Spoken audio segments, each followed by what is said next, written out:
Everyone, welcome back to my channel. It's so beautiful to see each and every one of you here, and it's so beautiful that today marks the last day of 2025.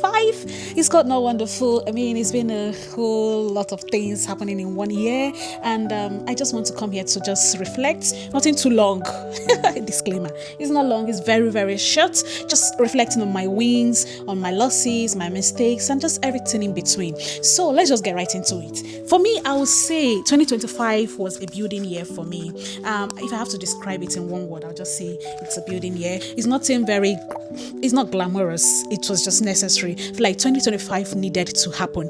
And I want to start with my wins. The first thing I think God really did for me, not just for me and my family members this year, was being able to bring my sister over to the UK. I mean, this journey did not start now. It started from since 2022. I've been scammed a very, very huge sum of money, more than once, more than twice, and I did not give up. There are times I wouldn't lie. There are times that I felt discouraged, times that I felt like this was not going to happen. This wasn't God's plan. But you know what it says? When we are not even thinking it, it makes everything beautiful for us. We were not having the hope that my sister would come. Like, and if you ask me now how it happened, my dear, I can't even tell you, because I will just say God was in it. God was in this journey. When we are not even expecting it, God did it. A few months ago, my sister was literally making a video call, and I was trying to put my house in order. And she was like, "Oh my God, I love your house." Just admiring my house from afar, not knowing that this particular moment, just a few days ago, she was here.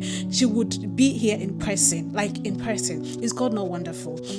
So I feel like that's my greatest blessing for the year. If I don't testify to God, then I'm very ungrateful. So just help me, your little corner. Thank God for helping me bring my sister over in 2020, in this 2025. And the engine behind this, I wouldn't even take the glory, was my husband. My husband, oh my God, I wish I had involved him from the start, because once he stepped in, I think God just used him in a very miraculous way to make everything work out perfectly. So yeah, I would say 2025. So this year I also learned how to give back.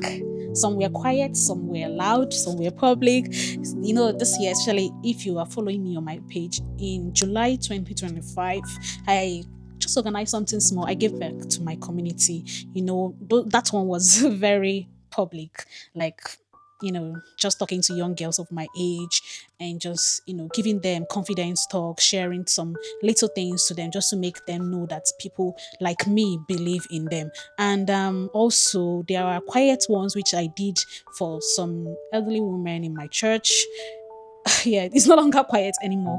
But yeah, so I feel like that experience has shaped something in me. I just want to give more, not even publicly, quietly, because it's not just about the financial aspect, but emotionally, spiritually, and I just want to give encouragement to people. I just want to be there for people emotionally in 2025. I want to enrich lives. I want to touch lives. I want to uplift people, if you know what I mean. And sometimes the most powerful impact doesn't need to be an audience. It does not really mean that you have to have 200 people before you'll be able to reach a soul. One person that you're able to touch their soul in 2025, I mean, it makes a difference. And I'm just so happy. It gives me so much joy that 2025 allowed me show that aspect of me. So I know that God will also place me in a position where I'll be able to reach someone again. Another beautiful thing for 2025 to me was showing up even when I was tired. As you all know, I started this YouTube. Can somebody clock it? Yeah. So this YouTube journey has been a procrastination. I've been talking about it for years and years. 2025, I think June was that year for me when I kickstarted this whole YouTube thing. It wasn't consistent, I must say, yes, but I showed up. That's the most beautiful aspect. The aspect of showing up changes everything. And considering the kind of work I do, if you know me on a personal note, you know that I work so hard. Not like hard, but I sometimes I do up to 60 hours a week. You can imagine the kind of, not like burden, but it's difficult. It's not something I'm proud of, but I'm getting to a place where I will get to relax, okay? But having all these long hours and still trying to make time for your YouTube, I think I'm proud of that, because even in exhaustion, I still made time for God. That's the most beautiful thing. I made time for God. I made time to go to church almost every Saturdays. And though that doesn't mean that going to church does not mean that you really know God, but I feel like it's also a stepping stone, is a way, is a path to knowing God, because you go to share your testimonies, listen to other people who also help uplift you at the end of the day. And I want to continue knowing God in 2026. I want to build a better relationship with Him in 2026. So yeah, another beautiful thing I think 2025 did for me is 2025 taught me how to be aware of myself, because I clocked 30 this year. And one thing I feel like 30 years did for me was being aware. Awareness changes everything to me. Awareness is like an eye opener. An eye opener about myself, an eye opener about people, about patterns, knowing what is healthy and knowing what is not. Some things I became aware of this year, it reshaped the way I think in general. And I just learned how to protect my peace, and it's helped me to know how to move forward in life. And even though awareness can be very painful, which I'm grateful for, it's because it's the beginning of healing.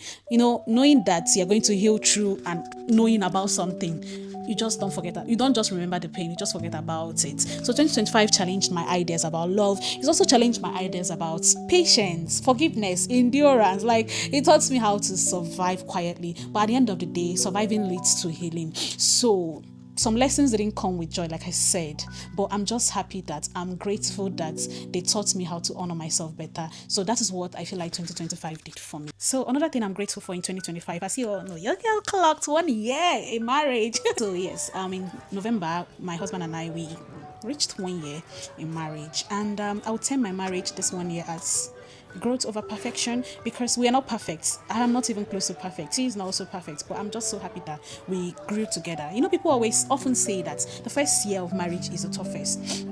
I wouldn't say mine was the best. Mine was sort of a roller coaster, but I felt God's presence in every step of the way. And I feel like we grew together. We grew just by ourselves. No third party, no outside noise. We created healthy boundaries. We learned to live with each other. We learned to communicate. We unpacked a lot of things. We had to relearn, yeah. And I just saw God helping us growing in terms of our spiritual lives, in terms of our financial lives, and emotionally we grew so much, starting from where it used to be and where we are now. I feel like God has it was an eye-opener of 2021 to better understand the man I married, and him also better understanding me. I got to know his triggers. Like I said, I got to know how to communicate better, not just with my words, not just with talking. He could read meanings into my actions. Not all the time that they are correct, but most times he's just very foresighted. He sees things even before it happens, sorry. So, and to me, that's what growth looks like. I feel like ending this year 2025, being married for the first time is a milestone I wouldn't take lightly, and I just pray that God will help us again in 2026. So looking ahead, what have you planned for 2026? So my dear sisters and my brothers, 2026, like we're talking about it like it's far away, it's just tomorrow. And I feel like making plans doesn't just come immediately. I've been thinking about what I usually do. I do like exercise of my goals, how I tend to achieve it, and whatnot in 2026. But for me, I will term 2026 as a year of healing, okay? Because after everything that has happened in 2025, everything that 2025 has revealed to me, I know that 2026 has to be a year of healing parts of me that's I didn't even realize that I was tired. Seriously. Healing emotionally, healing mentally, healing spiritually, and quietly and intentionally. One thing that I'm going to change in 2026 is always moving. In 2025, I was always doing something. I was always achieving. What is next? What am I going to? I was never slowing down. There is always something to do in 2025. And I showed up even when I was exhausted. I showed up for people. I didn't really say no so much to people because I just wanted to make them happy. And at the end of the day, I'm just doing disservice to myself. So in 2026, I'm changing a lot of things. 2026, my dear, I am choosing to slow down without any guilt, just to listen to my body, just to say no without really apologizing. Like, you need to take care of yourself. I was talking to my friend the other day when she was talking about taking care of yourself, and you have to take care of yourself before you be able to take care of somebody else. So you cannot pour from an empty cup. So this is me just going to, sit back a little and just, relax, just take care of my physical and mental and spiritual health. I wouldn't say I'm going to lazy about. Obviously, I will still try to work hard. I wouldn't rush. what God has for me, what I know is that whatever God has for you, God will always do it. And also for this channel, what is the plan?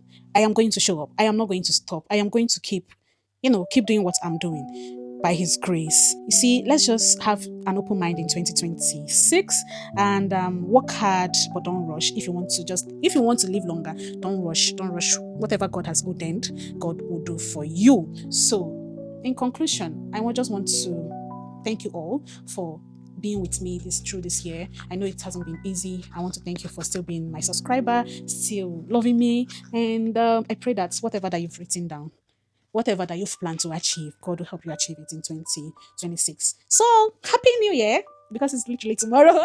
And wishing you and your family members a beautiful year ahead. Mwah. Bye.